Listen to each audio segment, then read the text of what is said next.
So, do you remember La Sorbonne in '68, or was it? Yes, I remember very well. There were in May beautiful days like this one today.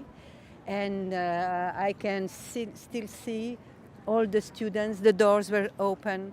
There was groups of political students and everybody was talking to everybody, not only students, but everybody was coming inside. It was like an agora, a very interesting moment. And then I remember also when the police came and evacuated, and then there was terrible, very,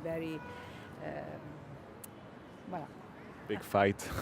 Did you participate to the riot or the fight in the street? No, I was just participating to when there was talking and debate in the big place inside in these huge rooms.